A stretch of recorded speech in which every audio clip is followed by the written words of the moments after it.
Welcome to Traveler's Tales. I am your host, Greg Alonzo. Today we will be taking a look at one of the biblical heroes, Samson. However, before we begin, I would just like to remind you that we post new videos every Tuesday and Friday. Also, for your convenience, please hit the little bell icon to be notified each time we post new videos. Who was Samson? In Hebrew, his name is Shimson, which means man of the sun. Before ancient Israel had a king, the country was led by judges. Samson is also among the last of the judges before Saul ascended to the throne. Samson is featured in the book of Judges, chapters 13 through 16. The biblical account states that Samson was a Nazirite and that he was given immense strength to aid him against his enemies and the enemies of Israel. Who exactly were the Nazirites? In Hebrew, this translates as consecrated or separated. Do not mistake the Nazirites with someone from Nazareth. In fact, anyone can become a Nazirite. John the Baptist was a Nazirite. Those who vow to be a Nazirite agree to abstain from wine and any other products made from grapes, not to become ritually impure by coming into contact with corpses or graves, even those of family members. Refrain from cutting the hair on one's head and allowing the locks to grow. In the book of Numbers, chapters 6 through 21, explains what lifestyle is expected of those who vow to become a Nazirite. In the book of Leviticus 19:27, we also learn the laws men are to follow with regard to shaving. It is forbidden to use a razor. Why didn't God want men to shave? Perhaps it had to do with the pagan rituals centered around the dead. God definitely opposed the Israelites partaking in any of the practices by pagans. The idea of growing one's hair brings up an interesting question. Why? In ancient Israel, hair symbolized beauty. Since hair grows, it also symbolizes life. Since all life belongs to God, hair further symbolizes the power of God. For Samson, growing his hair long was the ultimate symbol of surrendering his ego to God.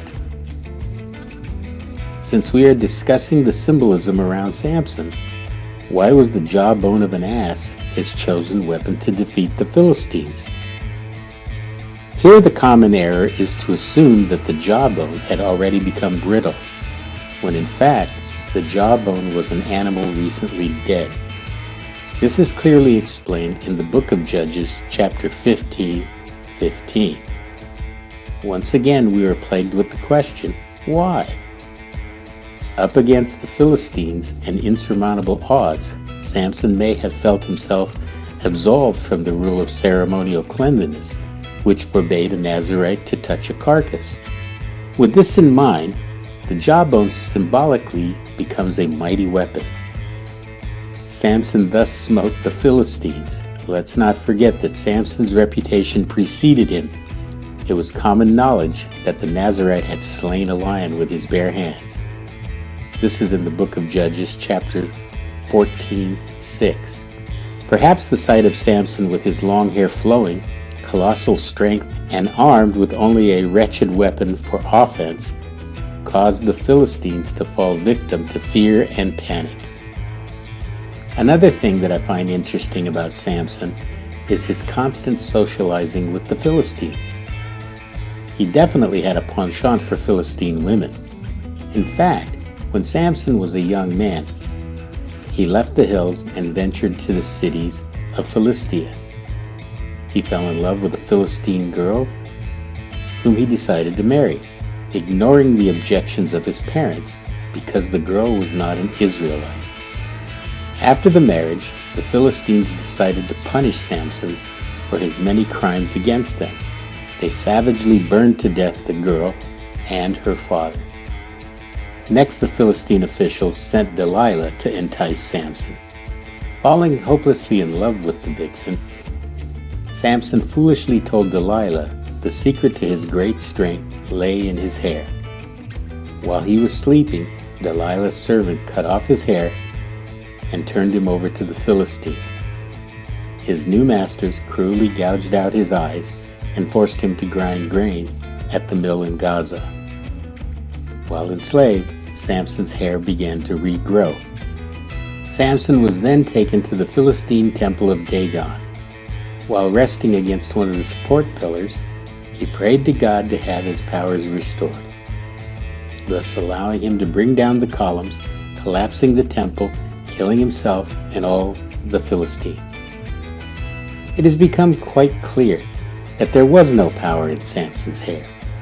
The power was, in fact, God's. Samson's hair was only symbolic of the vow he made to God. We can clearly see the similarities between Samson and the Greek demigod Heracles. Both had super strength, killed a lion with their bare hands, and loved by their people. Sadly, both shared the same weakness: a penchant for women, more specifically, the wrong women. Why was Samson so enamored with the Philistines? Tradition has it that Samson was a Danite. The Dan were one of the 12 tribes of Israel. The Dan were originally allocated a small enclave in the central coastal area of Canaan. However, the Dan expanded their territory by also conquering the Canaanite city of Laish. In Homer's Iliad, he refers to the Greeks as Danoi 138 times. What's indicated here? There are some scholars who believe that some of the Danoi ventured to the Levant and decided to stay. Could they have intermixed with the local Canaanites and became the people that we know as the Dan? Definitely food for thought. This could explain why Samson was constantly interacting with the Philistines. The Bible does refer to them as Aegean peoples, while most of the scholar community consider the Philistines to be of Greek extraction, a people known as the Peleset. In conclusion, it is easy to see why Samson is often compared with the legendary Greek hero Heracles. In part 2 of The Mighty Samson, we will review your questions and comments. Lastly, I would also like to acknowledge Simcha Yakubovich, the naked archaeologist. He was the inspiration behind this video. As a reminder, we post new videos every Tuesday and Friday. Please like and subscribe. It really helps the channel grow. Don't forget to hit the little bell icon to be notified each time we post new videos. We have also posted below our email address and Instagram info. Thank you for joining us on Traveler's Tales. Kartistos.